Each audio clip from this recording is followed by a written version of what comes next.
I slept in the basement. I had a room down there for weeks and just never came upstairs and never said anything to anybody. And they didn't say anything to me either. They just let me mope and mourn. But the fact that they just told me, and I remember the lady at the facility looking at me and she said, "You do realize if this is something that you don't want to do, you don't have to do it." And I remember just knowing that I was smart enough to know to keep a straight face and to not let anything on me indicate that I didn't want to do it. Because I had to go back home with these people. Where was I going to live? What was I going to do? All the stuff they said to me. How you going to take care of baby? How you going to pay for this? So I surrendered, to the circumstances and just said, okay.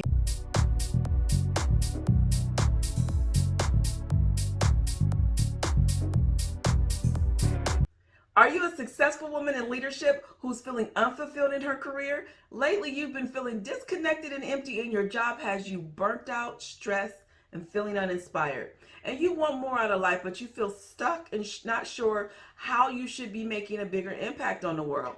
Well, I got a free gift for you. Go to queensformation.com/free gift and sign up for the free case study training where I give you the 4 steps you need to take to get in a position to have the power, confidence, and clarity to manifest your dreams, walk in purpose, and live a fulfilled life. Sign up today. Welcome to another episode of Becoming with Angelina Watkins, where we're turning dreamers into believers and doers through open and transparent stories and lives of those who have overcome adversity to walk in their purpose, achieve success, and live a life fulfilled on their terms. Candid conversations with women and men from all walks of life, giving us a fresh perspective and the blueprint on how to win in love, life, and money. And I'm your host, Angelina Watkins, and in this episode, we have Auguste. In a world where anyone can label themselves as an entrepreneur, Auguste Crenshaw knows the number one unique identifying factor is you. Auguste is a business coach who specializes in strategy, mindset, and sales. You can find her somewhere on social media, giving a ton of value. She's the epitome of living and breathing unapologetically. Her secret weapon is her mindset. More importantly, she knows the power is in being herself. She loves to transfer knowledge, strategies, and infuse confidence in other women in business. And so thank you so much, Auguste, for being here today. And I'm ready to get into your story because you have been through some things and seen some things. So I want to go ahead and start this out with your childhood. What was it like being Auguste growing up?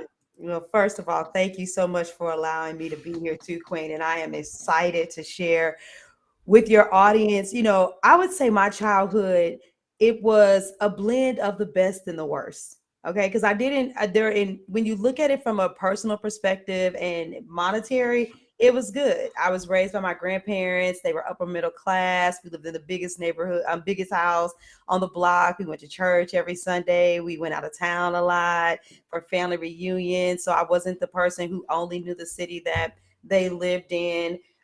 We had cars when it wasn't as popular, televisions, telephones, and more than one bathroom in the house. A lot of things that, now in retrospect, looking back, people didn't have. But at the same time, like I said, I was raised by my grandparents, and that was my father's mother and father, not my mother's mother and father. She gave me to them when I was 18 months old. I would later realize that would give me some severe abandonment and rejection issues. I know we're going to get into all of that later, but I was considered to be angry and kind of rude as a child, but I didn't realize that it was just because I had issues because I wanted my mother. But I was very outspoken. This boldness that people say, where I was actually born like this. I was always bold, but I didn't have any tact. So I said a lot of things. Being raised in the church, I was calling people out. I was like, "You're a sinner. You're a hypocrite." So my voice was stifled for a season just because of me being a child and being told to, be quiet because you can't speak. So I never really necessarily felt like I belonged or that people really liked me because nobody taught me tact. Nobody taught me how and when to use my voice. Now, you said that you lived with your father's parents. Where was your father? He was around. For a season, he was in the military. They sent me with them when I was in like the fourth grade. They did not last long. Okay. As fast as he had me, he sent me back to them. But it was the typical thing. I was the child that daddy said he's gonna pick me up on Friday night, and I would sit on the couch with my coat on because I'm from St. Louis. Might be cold outside, and wake up in the morning sweating because I fell asleep on the couch and he never showed up. So he, Oh. the baby mama waiting was the grandmama, like, son, come get your daughter because your child is waiting on you. So I had a lot of issues with my father. He actually ended up being with someone else and marrying someone else that had a child. And so once again, I was very angry. People think that children don't see and don't recognize, but I'm like, oh, so you can't take care of me? But you over here playing house and you're taking care of this woman and her child. So me and my father, we haven't had the best relationship either.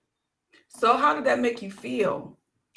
Oh, girl, please. And my daddy and I, oh, it's funny, right? Because even though you can feel rejected, abandoned, or have an attitude, I still wanted there to be a relationship with my father. Absolutely, yes. And I wanted there to be a relationship with my father and my mother, but it didn't work out. So I would be in these spurts where I would try, you know, call daddy, see how you doing, talk to him. I'm thinking I'm including him in my life, asking him for stuff. And he's like, you think the world owes you something. So I had a lot of resentment towards my father. I was more desiring of my mother because she was almost not in the picture at all, even though she was some. But my daddy, a little monster was raging up inside of me. I was like really not liking that man because I'm right here and I still know that you exist. There were occasions when it wasn't the same with my mother and him not being there. Oh, I was considered to be a rebellious teenager. I was one. So where was your mom's parents? Because Her mother, it's not unusual to be with the father side of the family, but usually if you're with the mom and the mom's out of the picture, the maternal grandparents take him. So where were they? Do you know them? my Did you know them? I did not know my maternal grandmother because she passed when my mother was like 15 years old from ovarian cancer. And my grandfather, I knew who he was, but just chilling, laid back, older dude, smoking weed every day, just minding his business. Definitely wasn't trying to raise anybody else's kids. Okay, I can understandable. So here we are. We are living with our grandparents, and life is seemingly good, even though we don't even maybe realize it till we get older. You're not wanting for anything, right? I mean, they're taking care of you. You're going to church. They're raising you, living in a nice neighborhood. So now what? I would say if you fast forward, I just turned into the young girl that was looking for love in all the wrong places. I Mm, remember when I turned 14, I had my first real boyfriend. okay. You kind of had some boyfriend, but he gave me like $20 and a herringbone necklace. And my grandmama told me, you must be a HO.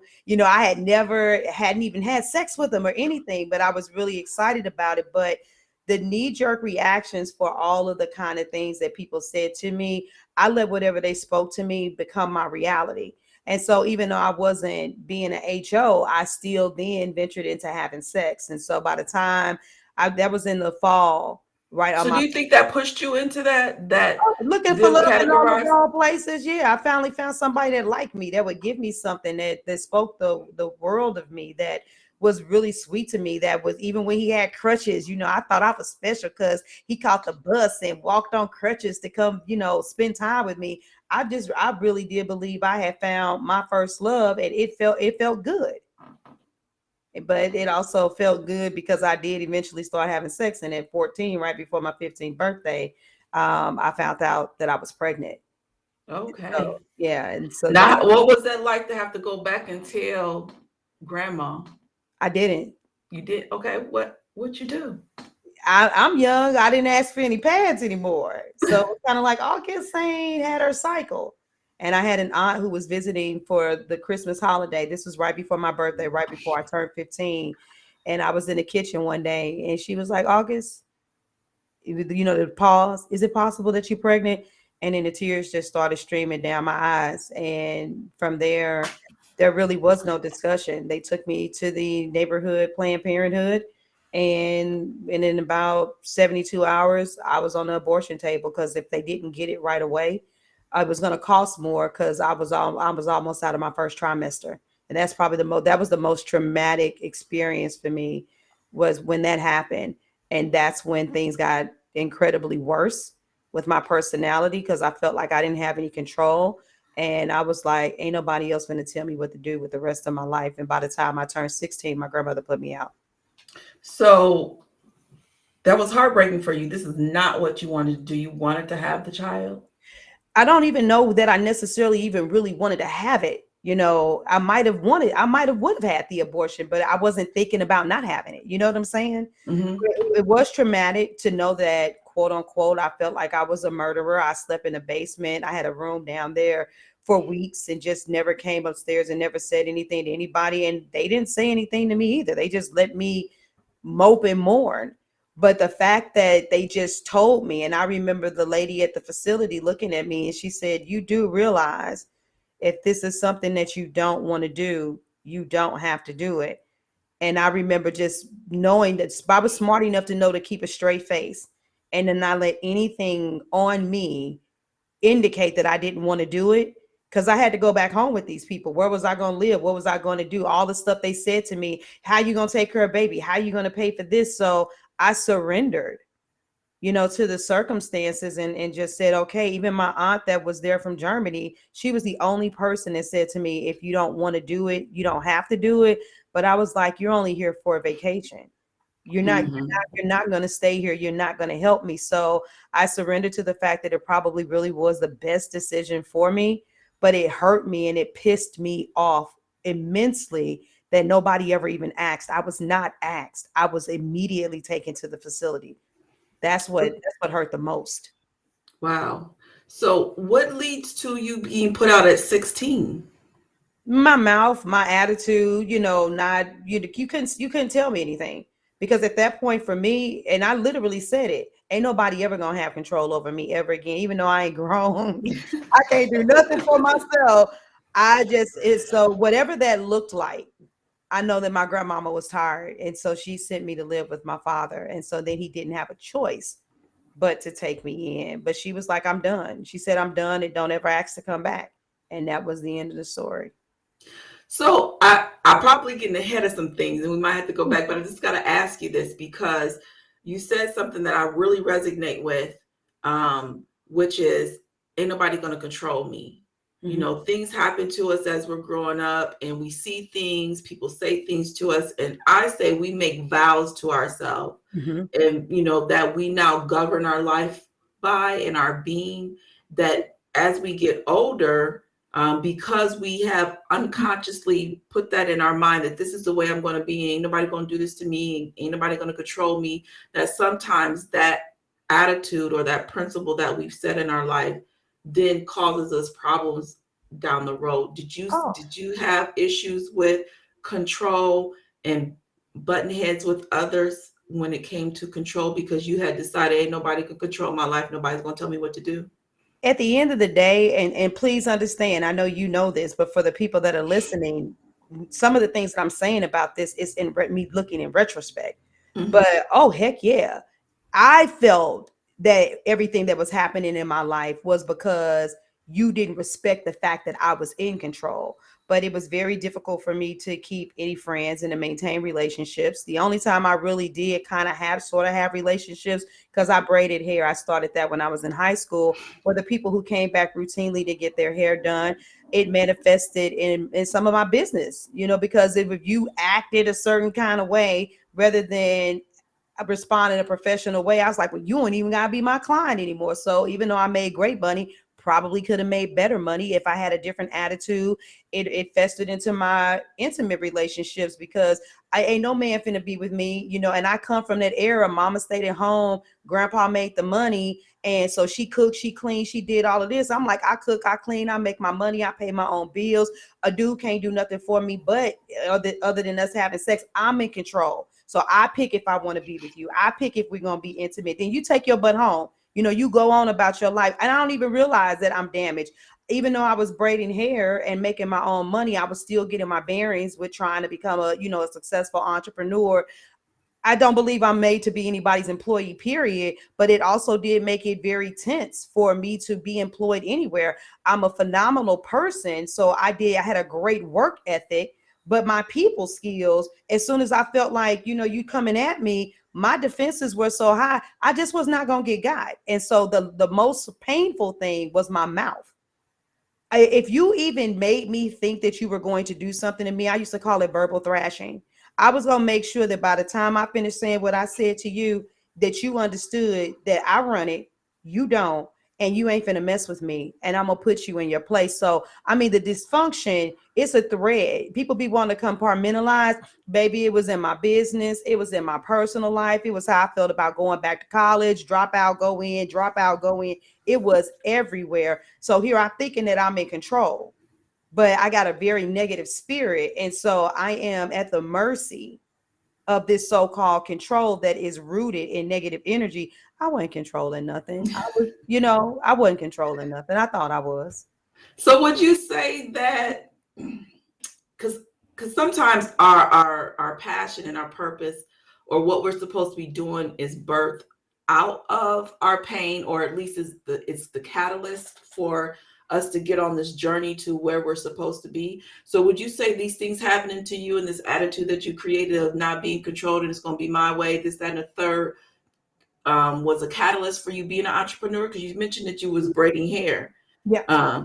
You think that was, even though it may have ruined some other things as you were becoming, but do you feel like maybe that's the catalyst? Because you said, like, you didn't want to work for nobody, like, you got this attitude, you ain't gonna tell me what to do. So is that where your entrepreneurship started?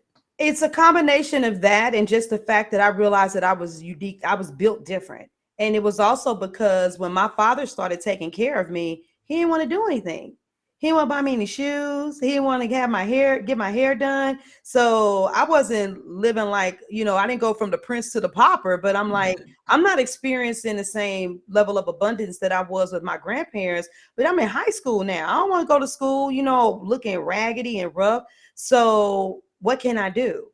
So I used to put the little ponytails in the hair. I would be, when my friends were out at the skating rink doing the teen clubs and stuff like that, I was practicing doing my hair because it was about my self-esteem and my image. But then I also realized that I can make money. And the only way I was going to get out of them raggedy ran over Reeboks was if I got some money and I got it on my own. And so I knew that I could run the money, and I'm also analytical and I'm mathematical. So my mind was like, sitting $4.25 an hour, because that's what minimum wage was back then, versus me doing somebody here and making $15. You know what I'm saying? Because I did something in 45 minutes. It was a no-brainer for me that it just didn't even make sense. And my family was pissed because in the midst of all of this, I always valued knowledge.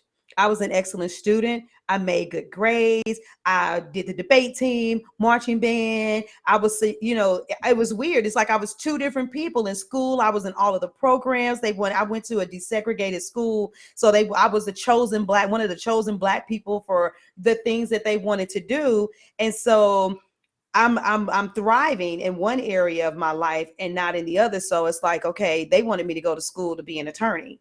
They wanted me to turn this mouth around for good. They saw my analytical skills. They didn't like it when I called them hypocrites, but they knew that I was breaking down and deciphering what I was reading in that book. So they saw the knowledge, but they wanted to contain it in a career that they desire. So you can only imagine when I was like, I want to be a stylist. So you just stubborn, because I had a boyfriend again at that time in my life, and you just want to stay here so you could be with baby. And it's like, no, I love doing hair, and I see that I can get my hands on some cash faster. That's what made sense to me. I need to put my daughter in your hands, because you sound like her. She has the mouth, and she thought about being a lawyer, and I thought she's going to be a lawyer, and I'm like, she's perfect for being a lawyer, but she wants to do hair. Oh, She wow. wants to put her hands in people's hair. I might have to put her in touch with you. But okay, so here we are. I gotta ask, how did you not let all of this that's going on with you, getting the anger building up, the pregnancy, the names that are that they've called you, being put out at 16, not interfere with you doing well in school, extracurricular activities? Because there's so many people who have experienced what you've experienced or been through what you've been through, and we see signs because they're failing in school, they're not showing up at school, or maybe they're showing up but they're disruptive, or they're in the corner with the head down sleep, like they're just not into it. We see the depression. How did you not let this get you down? Do you think that this is something that was just innate in you? Like, what made you make the decision, like, I'm just going to do this anyway? I believe that part of it is the fact that it's the way that I'm wired. I do think that it's innate, but I also believe that part of it was an escape. Because I went back and I've looked over my life and I've looked at some of the people that I'm connected to and like, why didn't I do the things that they were doing? But for me, my schoolwork, it was me proving something to myself. Because you got to think about it. At the end of the day, I might have been mad at them for putting me on the abortion table, but I was also mad at myself, you know what I'm saying, for even allowing myself to, get pregnant. And what could I do to redeem myself? I believe a part of me just wanted to show and to prove. And I wanted my family to be proud of me. I wanted them to look at me and say, August has excelled. They didn't help me with my homework. I learned in my latter years my grandmother couldn't because she barely had an eighth grade education. Daddy pulled her out the cotton fields and said, "You don't need to go to school. You a woman, go in the kitchen." I know that now, but back in the day, and plus at school, they celebrated me. Now, of course, as I get older, I got to see the stuff with racism and stuff like that. But it's like, look at this little black, brilliant girl. We put her in basic math. We think we need to put her in pre-algebra. Oh, okay, she's good for, let's introduce her to calculus. So I had a place where people like me. And I love the fact when people would hear me or see me, they would be like, "Oh yeah, you got a great memory. We want to feature you in a program, and will you create, read, do this poem?" And I'm like, "Yay!" So part of me now, in retrospect too, is like that was the one place where I was accepted. That was the one place where I was able to thrive. The music and being involved in different activities, especially now that I'm older, I realize that that's just what made me feel good. I'm a creative. So whether that's drawing or painting or making music and doing something of that, and even creating things with my voice, because I wrote poetry and stuff like that in high school, that's what kept my sanity. And so it's only by the grace of God that's how I am. And rebellious or not, there are a lot of wonderful things that my grandmother did for me that helped me stay grounded and rooted. And so I believe that God exists within us and out of us. And that external piece of the divine was like, there was a strong connection that I don't believe that I would have had. And I know I wouldn't have had because my siblings that were raised by my mother, no disrespect to her, they don't have that same grounding. They don't have that same rooting. So a little bit of a spiritual covering that I didn't necessarily ask for, innate, and then also looking for another form of love is part of what kept me being focused on something positive instead. So now you're braiding hair. And did you end up doing that when you graduated from high school, or did you go to college? What happened? I did go to college for 2 years. I was pregnant right after I got out of high school, so I still ended up being a teen mom. Was pregnant at 18, had her at 19. I was in school for about 2 years and just the whole hustle but I stayed on my own. My father, by this time, my father put me out my junior year in high school. So I ended up going to live with my boyfriend and his drug addicted mama, stayed with them for a while. By the time I moved out with him, trying to find my way and make a relationship with my mama. So then I go live with her, but then my brothers are in gangs and they selling dope and I'm a free spirit. I end up pregnant and I can't raise my baby there. So some people were homeless because they had nowhere else to go. I couldn't, when I found out I was pregnant, I was like, okay, I can't go back to my grandma. I can't go back to my dad. Nobody else in the family, because it's like, they don't want you. We don't want you either. And the only thing I could do, because back then there was no, just because you young and you got check stubs, you can get an apartment. You weren't on your job long enough. You didn't have an adequate amount of income. You didn't have a certain amount of credit. And the only way I was going to get to Section 8 was to move into a homeless shelter. So I moved into a homeless shelter while I was pregnant. so that I could try to find my own place to live. And so the struggles of being a mom and providing, after about 2 years in college, I was like, I got to make a choice. So I just plunged further and more deeply into doing hair and was still working odd jobs. I would just start a job, stop a job, start a job, stop a job. But I never stopped doing hair from when I started in 1992 until 2014 when I left St. Louis. I did it the entire time. So did you end up going to school to get your license to do You, hair? you know what? I didn't go to school until I was like over 30 years old to get a license. I was just like, I felt like I should honor it and do it, but I was naturally gifted. I was naturally gifted and I just had clients out the wazoo, but I never went to school for And they cosmetology. never asked you, like, do you got a license? They just, Some okay, people, August, do my hair. some people did, but one thing that I understand how to explain it in terms now as a business owner was that number one, I had my niche. I specialized in braids. You know what I'm saying? Okay. Number two, I understood the quality, the importance of providing a quality experience. So I looked at the competition. You guys have women sitting in the salon at not three people, I mean 5, 10 people at 9 o'clock. I do it by appointment only, and you got to make a deposit. And if you don't show up, you lose it. But when you come at 9 o'clock, you're the only person there. And if I say it takes 5 hours to do your hair, it's probably going to take me 4 hours and 45 minutes. So you like the fact that you can still go out and go to the mall on Yes. Saturday. So people like the fact that I was really, really good at what I did. And I brought a different customer experience. So in the beginning, there were questions, but for the most part, those waned down. My reputation preceded me, and my clientele let people know what to expect. So they were already prepped and briefed. All they had to do was set an appointment with me. And then I did their hair. And some of my clients were still my clients when I stopped doing hair in 2014. So now you have a baby. Where's baby daddy? We're Are you not, still with him? no, single You mama. weren't. So you were a single mom. So when you was you when you were pregnant and you had to go live in a shelter, was you pregnant when you went to the shelter? Or did you already have Mhm. your child? I was pregnant when I went to the And shelter. so he wasn't in the picture no more. No, it was just me. Okay. And how was that making you feel? Were you If I let scared to be like, I'm on my own, I'm about to have this baby, I've got to raise her by myself? Was there a little bit of nervousness, a little bit of scared, or like, or was you just August like, I got this, You I know got what? this? It was scary, but at the end of the day, I was like, well, what I'm gonna do? And so for me, I'm a visionary. What's the plan? Even if it don't always work out the way that I believe that it is, I'm like, okay, I can make this work. My mind was convinced I could be on my grown woman. I could make this work. And so it was uncomfortable, people telling you where to eat, when to sleep, when you can't use the bathroom, which part of the buildings in the facility you can be in, having curfew, stuff like that. It was weird, but I was like, I'm gonna be a better mama than my mama was. That was my motivation. So, Let me have a baby and I'm gonna figure this out. I don't care what it takes. I'm gonna figure it out. And so I just went head first and did it. so how did you figure it out? What did you do to come up out of living in a shelter, pregnant and living in a shelter, to being a single mom, taking care of you and your daughter on your own? Were you ever on welfare at any point? Heck yeah. Welfare, Okay. food stamps, all of that. Matter of fact, you couldn't even be in the shelter if you didn't have proof of income. So I had to surrender my cash to them.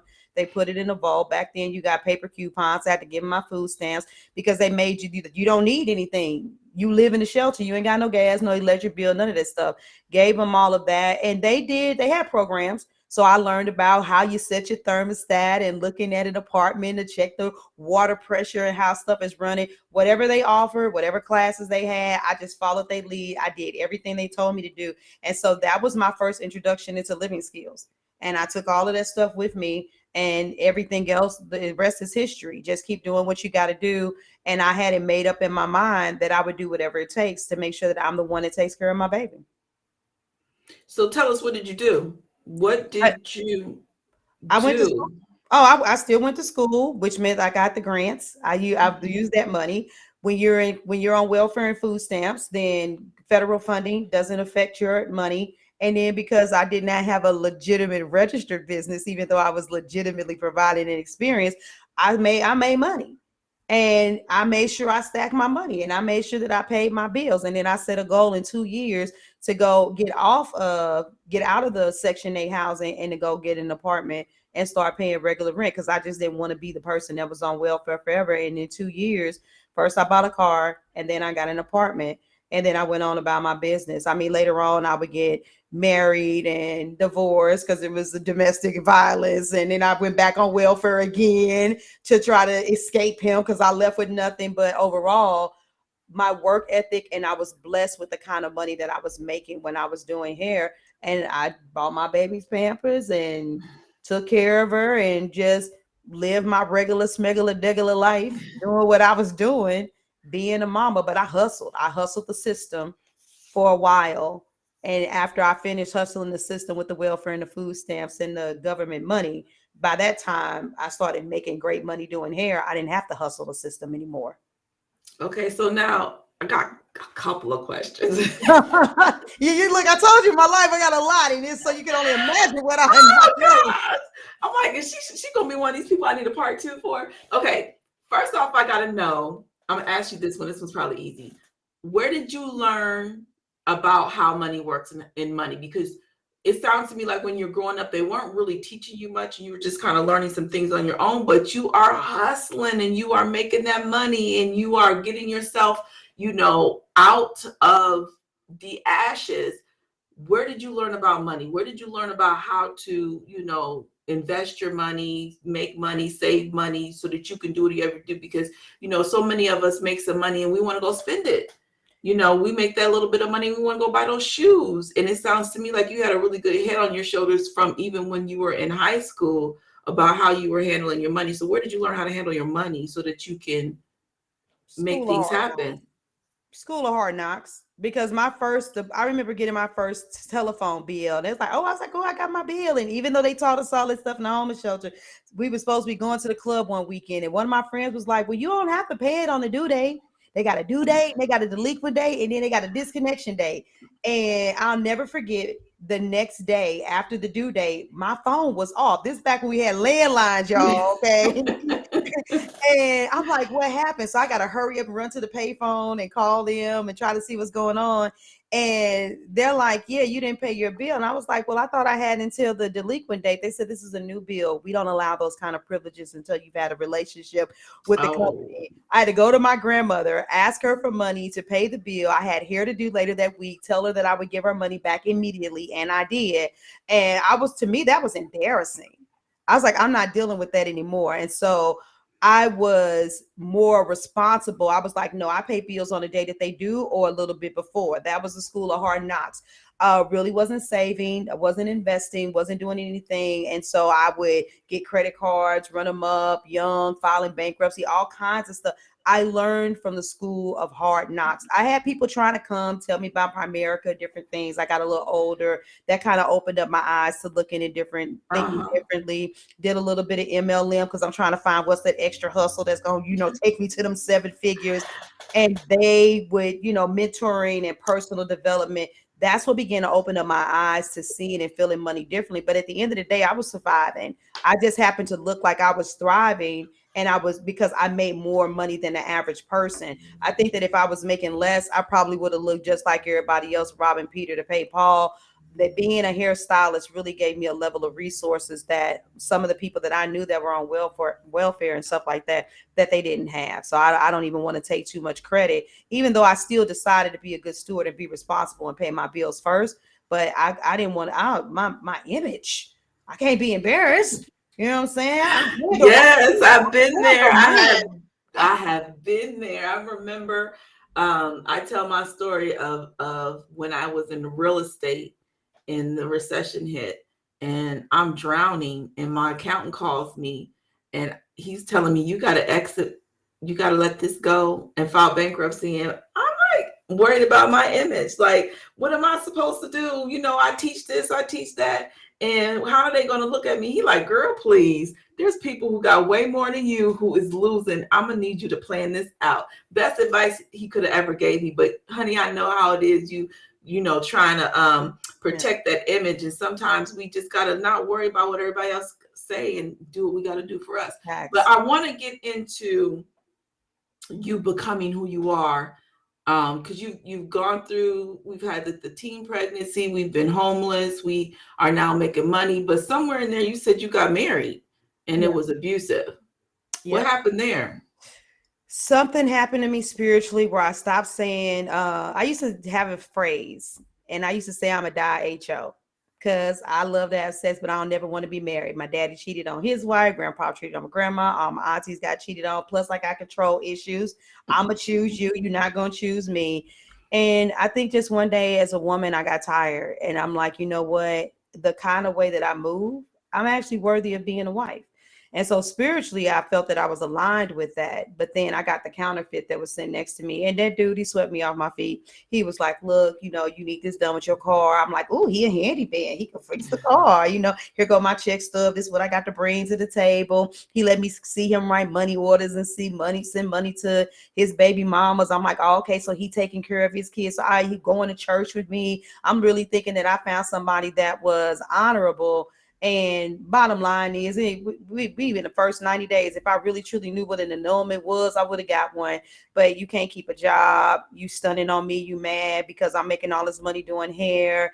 And for me in the beginning, I got into this relationship and it wasn't I stayed for a season because it's like it's not Tina Turner bad. He pushing me, he cussing me out, but he not putting his hands on me. Then it's me Mm-hmm. wrestling. Then it's like, okay, did he just slap me in the face or did he push me because I ended up being pregnant by him? Did he just push me down? Is he trying to fight me, while I'm pregnant? I just looked up one day and I'm like, how the hell did I get here? But being in church and, I'm not trying to, crap on nobody and what they do, but I live that lie of I'm a pray and I'm a fast and I'm gonna do what I can. I'm gonna become a better woman. I kind of was haunted by my own past and the need for control to then say, okay, well, God, you in control. And I'm thinking that I could fix this marriage because it's a spiritual warfare, and if I Mm-hmm. pray on it enough, it's gonna change. And it seemed like the more that I did to really truly attempt to become a better woman, the bigger monster he became. And he was never going to leave the house that we were in. That's a whole nother other long story why it's a house that his grandparents had got for us. So all the things that I had, the material possessions and everything that I had before I married him, I realized that the only way I was going to get out of that bad boy was if I left. I had a 10-week-old and a 6-week-old, and I had a girlfriend. And I'm like, I said, I'm going to need you to possibly come and get me. And in the middle of the night, I told him, if you put your hands on me tonight, somebody going to jail, and it's going to be me because you're going to die. And he realized I was not playing, put my stuff in her car, and I ended up sleeping on her couch, and I had to start all the way over again. But yeah, I ended up in that spot because this dysfunctional woman who thought that she had a revelation that she was somebody different and was going to have something different that had not healed yet got into a relationship with somebody. And the first thing that swept me off my feet, in 6 months, I married. I went from ain't nobody gonna lock me down and I'm in control to being wooed. And in 6 months, married somebody. You could never told me I would did something like that. Mm. So I heard you say unhealed. This unhealed woman talking about yourself, right? Yeah. That because you were unhealed, it caused you to do what? To be with this I man. had no reference point for what true love, intimacy, functional relationships look like. So in me, once again, looking for love in all the wrong places, looking for restoration in the wrong form, I approached a relationship and then I ended up getting a counterfeit. I didn't even get a counterfeit. I got a direct replica of what I was. I know a lot of people don't want to hear that, but at the end of the day, when I went back and did the inner work after I got out of that, I'm like, you Mhm. attracted that Oh because wow. you were still rough, and you Well, and do you think that you attracted that because it was you, or did you attract that because that's what you knew, that's what you had seen, the dysfunction you had seen all these years growing up? I attracted it because it was me. Okay. I did everything in my power to make sure that I was not going to look like what I had seen. And so the counterfeit version of what came to me, it's one of those things where like you can't say what I don't want. I don't want this. You got to say what I do want. And you Got saying what you. I don't want, you still attract the very thing that you're What trying you're to get away saying from. and what you're thinking Absolutely. of. Yeah. So it was me. It was my internal desires. I was the magnet that pulled that thing to me. Period. Yeah, I got you. So you leave. Now, tell us, how did we get from doing hair to starting a coaching business? And what was that journey like of becoming and letting go of some all these things that you have now become? You angry, frustrated, and I'm gonna do it myself. And this strong Black woman, but this is interfering with your business and everything else. How did you end up saying, I've got to change, something's got to change? And that led you to now being a coach.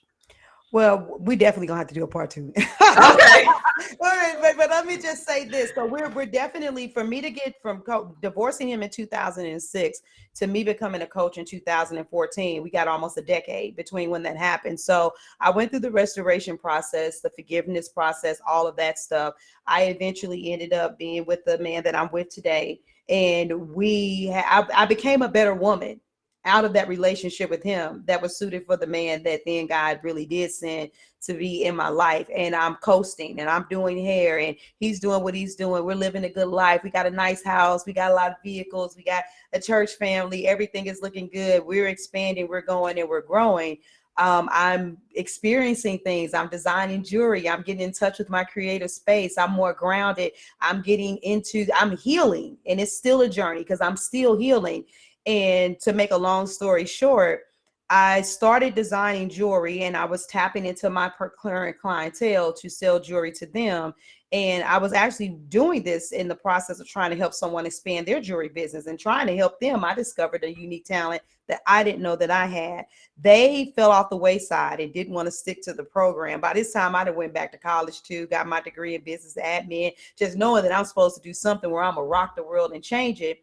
And I'm like, let me use all this knowledge I got to help you with your business, plus all I know from being an entrepreneur all these years. And the doors were opening quickly from the connections that I had, but they were overwhelmed by fear. They didn't move forward. And I'm like, this is an opportunity for me to do something new. And I was like, one of my clients who actually used to be a coach, and she asked me, could she coach me for free? And I'm like, you serious? And through the coaching questions, I realized that I couldn't do both. I couldn't do jewelry and do hair. I made the decision that I was going to stop doing hair and explore another. August is enjoying discovering August. And it's like something snapped because having a location dependent business, I never saw myself expanding. But then I talked to my husband. I'm like, man, I can have this jewelry online. I can make money anywhere around the world. He like, you can. I'm like, you want to leave St. Louis? And he's like, yes. And we made an agreement, and in 90 days, we sold our home, every non-essential item. Had this random divine moment that I should move and go to Houston. Get to Houston, come to find out I was pregnant the whole time we were selling the house. I'm almost 6 months, no showing. I found Oh, out at wow. 22 weeks. We get to Houston, and then I realized when I sit back and reflect all the things it took for me to establish my business as a stylist, I didn't want to do the work to market and establish my business as a jewelry designer. So I spent about a year working odd jobs and trying to figure out what I was going to do. I was looking at my old City of Houston TNC license for driving Uber and meditating, praying like, God, what am I supposed to do with my life? And one day, literally sitting in meditation and prayer, I heard the word coach. I knew nothing about it. I didn't know what it was, but I know when I hear God, everybody don't have the same kind of relationship. I know people might see me on the internet cussing, doing what I'm doing, but baby, I know me some God. I'm being nice on this podcast, but I got a mouth on me, but it's a good mouth now. It's an empowering mouth. And I just started doing the research, and just like I took the Nestea plunge and I then jumped into doing the research on how to become a coach. So somewhere in the middle of all of those things, I addressed my demons with what it looked like with being married to that ex-husband, what caused me to attract him, why was my mouth the way that it was, worked on beginning to address the issues with the feeling of abandonment and rejection, abandonment from my mother, rejection from my father. And I began to do the work. And so I initially didn't even come out as a business coach. I wanted to help people understand how I had healed. And I was looking more from the perspective of personal development. But as I was building my business, other people were trying to figure out how I was so boldly showing up online, doing live video and stuff when it wasn't popular. And I kind of got thrusted into becoming a business coach because a tribe of entrepreneurs is what I attracted. So, how much of the work did you put into personally developing yourself and healing before you got married? I started out the gate. Let's see. I left him in June of two. Now this is where you be like, "Oh, girl, how you do that?" June of 2005 is when I left my ex-husband. January of 2006 when it was finalized. And me and the guy that I'm with, my husband now, by the late summer, early fall of 2006, we started dating. But I was knee deep. I was spiritual. I literally meditated in Psalm. My grandmother had a confirmation, didn't even know who he was, and gave it to me. But I was working on forgiveness. I was like, this is weird. I'm not looking for anybody else. I'm not one of these women that hate men, that I had such a bad relationship that I don't ever want to be married again. But I was like, Granny, something's off. Why would God already be showing me who my next husband's gonna be? And I'm still being intentional about forgiving this other guy and making Because sure. he had plans for you. And she was like, girl, I know who it is. I saw this person. I'm like, oh my God, that's confirmation. And so I He was, was just waiting for you to leave the yeah, other. waiting for me to leave. And so I was knee deep in it. And I ain't never not been knee deep in it ever since. This personal development, mindset work, spiritual work. That experience with that husband like really jolted me because I thought So, I had healed before well, I. what does that work look like? What does that look like? What were you doing? What were you actually doing to Oh, heal? I was questioning everything I knew. I was challenging everything that I was taught. Even on a spiritual level, I was sitting back and having radical, listen to me, y'all, radical accountability and taking radical responsibility. I took this position that what if everything was my fault? Because then you in business, that's what you really got to do. You got to take ownership for everything that does or doesn't happen in your business. I'm like, okay, if you, what could you have done differently? How could this have turned out differently? And then it also had to do with vibrationally paying attention to my energy, being hyper focused on my thoughts. Why did this me off? Why does it matter today that someone cut me off the road, but tomorrow it's kind of like, ooh, let them get by. I began to just sit in this place of continuous immersement in August. And like, how do you feel? What do you think? I habitually journaled in the morning, meditated in the morning, and I also allowed myself to expand. I wasn't like going out looking for like different spiritual modalities, but I'm like anything that I could get my hands on, any books that I could read about, positive energy versus negative energy. And I fed myself continuously. So meditating, praying, journaling, reading books, and then literally walking around and being intentional. Like, what are you thinking? What are you feeling? And questioning all of that instead of just existing. I was like, let me be hyper in tune with what's going on with August. Oh, I like that, hyper in tune. But you said something I just don't want to skip over, because I think there's a lot of people out there that's their struggle is accountability. Taking time to reflect and say, what did I do? What did I do to contribute to it? What could I have done differently? Because when you've been wronged, I mean, it's always the other person's fault, and we never want to stop and say, well, what could I have done differently? What did I do to contribute to it, or what should I have seen that I didn't see? And we don't take that time to be accountable for our actions as well. And I think that is, something that's really missing with people, of why they cannot heal sometimes, is because Oh they yeah. don't want to take that time to look at self. They just want to keep looking out or on the external as to why my life is not going the way it should, and it's not my fault, it's everybody else's fault, and they're Mm-hmm. not doing that work. I think that is a big key to doing the work, is learning accountability and responsibility.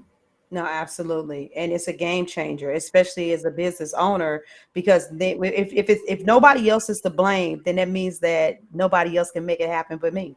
Right. So now I don't feel like I'm a victim. I feel empowered. If I say, what could I have done differently? Then shoot, go out there and do, hey, it's a temporary defeat. It's not permanent failure. Go ahead, go to switch that thing around and go do something different. But if it's like, oh my God, this happened, that happened, then you kind of just stuck sitting. So what you waiting on this right thing and that right thing to happen? We are made in the image and likeness of God, regardless of what, spiritual principles any of these listeners practice. You all know that you're energetic beings. You are spiritual beings having a human experience. So step in your power and act like it. Yes. Gosh, there's so many more questions I got for you. We're running out of time, but okay. But let me do this. How did you realize, God, do I want to ask that question? Do I want to ask the other question? Okay, I'm gonna ask the other question first, and then I'll get to your purpose. In here, you have now you're married, you're doing hair, you're doing jewelry, you're go to your husband and y'all are doing great together, and y'all decide to move and leave St. Louis. And I just want to know, tell my listening audience out there, what does it look like running a business with your husband being your only support system? Because what does that look like? Because everybody's thoughts of support is different. But I mean, you don't want your husband, y'all having these conversations, and you like, yeah, you want to leave St. Louis. He's like, hey, yeah, let's go. And then 90 days later, y'all done sold your house and you moved to Houston. Like that, you sometimes we deal with spouses that are not where we are. They're not in it like that, and they're not making decisions that quickly, and sometimes you have to wait on that. So what was that like to have someone and have him be your only support system and really support you on this, that whatever you want to do, like, I'm down? You know what? And I, as a woman who coaches, especially my sisters, I see that all the time. And a lot of them are not as blessed as me. But one of the things that I will say that was very key was that I was with the man that I was supposed to be. And after going through all of that I went through, our relationship started somewhere that a lot of relationships don't start at. So we knew that we were dreamers. We knew that there was going to be something different. We just didn't have the vision yet to know what it was going to be like. And so just the ideal of tasting an opportunity to be able to have more, do more, and be more, you know what I'm saying? That was like, okay. And so we was like, well, what we got to do? Well, who we got to be? And we stepped into that. And so that radical support, it's something that had been fostered in our relationship. We have supported each other through so many things, and we both had aligned visions. And so that's what it made it easier for us to be able to jump together and to be able to support each other. But it definitely was not something that you can't, if you already got some dysfunction in your relationship, then you're probably going to have to learn some communication skills and some other things. But there's certain things I believe we seeded into that moment when it actually came. I think the key thing that you said for me that I heard was aligned vision. Mm-hmm. Aligned vision. You all wanted, you may not have known what it would look like, but your goals were the same. You were headed in the same path. You both were dreamers. You knew there was more. You wanted more.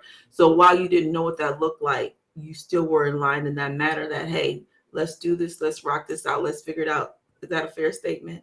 Yeah, it is. And can I also just add that my husband is 10 years younger than me. Oh, wow. So we had radical faith together, but Yes. we definitely still weren't 100% on the same page. You guys got to think about this.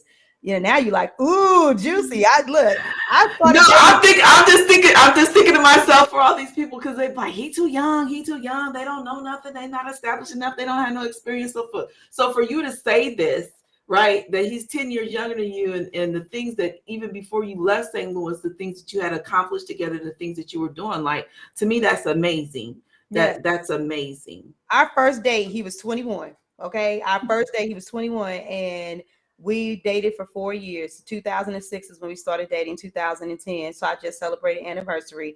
Is Happy when we got anniversary. married. But there's certain areas of his life where there's some things that I've done already that he hasn't done. But he's been intentional about his own personal development and where he stands with Buddy and stuff like that. So, but marriage is about patience. I knew that going into it. You know what I'm saying? So being a strong woman, being with a strong man, but then also dealing with the age gap and different experiences. But there were other things that he brought to the table too that I didn't bring. We both had our own strengths. And because we complemented one another, it's not easy. It was not a crystal stair. I don't want anybody to think that, but our visions were, like you said, in alignment we both were intentional about knowing that we could have more. So we have been working on becoming those things and doing what we have to do in order to have it since day one. Okay, so before we close this out, I want you to tell us how did you figure out that this business coaching was where you were supposed to be? Because I believe sometimes our purpose evolves and we go through stages in our life that actually prepare us for where God is trying to take us, Yeah. right? But now you are a business coach.